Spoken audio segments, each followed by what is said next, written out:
Hey guys, it's Savage. I'm just going to be doing a quick little recap slash giving you my thoughts on Teen Titans vs. Justice League. I didn't have to say I was wrong about this movie. I thought it was going to be horrible, but it ended up being pretty alright. Let's start off with the positive things. I guess it turns out that Son of Batman and Justice League War are in the same continuity. You have Superman, Flash, Cyborg, Wonder Woman, and Batman there too. And they're all pretty good interpretation of the characters. Also, there's no freaking Green Lantern, Captain Marvel, or Aquaman here, which is pretty freaking weird, but it's not a real problem. The Justice League, nah. No, the Teen Titans, I'm still used to the Cartoon Network Titans. Blue Beetle is essentially the Cyborg replacement. An adult Starfire is the team leader. Raven is Raven, Beast Boy is Beast Boy, and Damian Wayne is the unlovable mook named Robin. The voice acting was okay, but I had a few problems, but I'll save that for the negative portion. The art style and animation was very visually appealing and nicely done. I also really like how they handled the Starfire slash Dick Grayson relationship dynamic. The overall story was kind of to me. I think that Trigon should have been a much more massive threat covered in a TV show as opposed to a movie. They had a much better fight against Darkseid in Justice League War, so I do give them credit for doing that.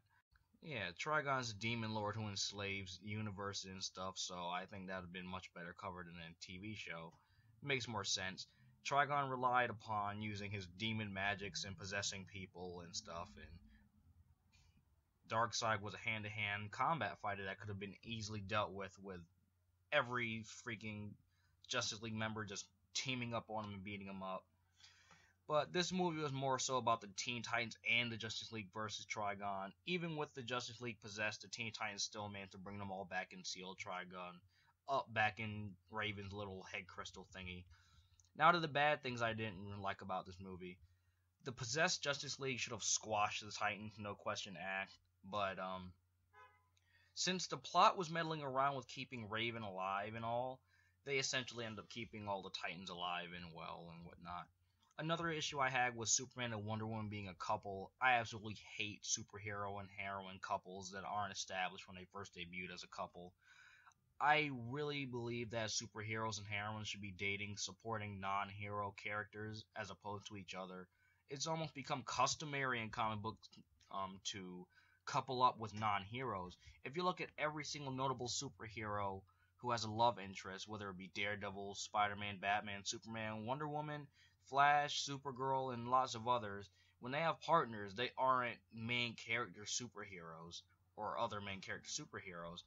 And I think it should stay that way. Also, I thought it was really weird to me how adult Starfire is the leader of the Teen Titans and was still dating an adult Dick Grayson, who I assume wasn't even a part of the standard Teen Titans shown here, given the ages of the other team members.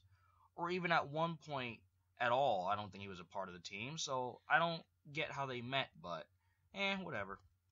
The voice acting had a few flaws to me. Raven's voice actor with that teenage daughter Violet from the first season of American Horror Story, she's very new to the voice acting scene, and that really showed here. She had that emo teen type voice as opposed to her more adult voice in Cartoon Network version. I know the voice actor's name, but I just can't freaking pronounce it. Gray to Helsley or something like that. But I think there's an over and misuse of Steve Blum as a voice actor in DC animated films. He was Lex Luthor here, and that was a horrible choice of voice for the character. I guess Clancy Brown was too either he must have been too busy, or either they felt they didn't need to pay him when a reliable Steve Blum can just perform a few lines for him.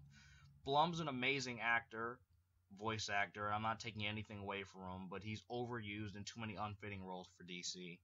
I was watching and slash playing things that had him in it at once. Freaking Samurai Champloo in some DC movies, COD Zombies as Tank Dempsey, and Star Wars Rebels with him as Zeb. That really annoyed me, but it was kind of cool at the same time. John Bernthal, who I know as Shane from The Walking Dead, did a great job on Trigon. However, I much prefer Kevin Michael Richards as Trigon. That makes two DC villains that should have been voiced by the same character. Darkseid from Justice League War, and now Trigon.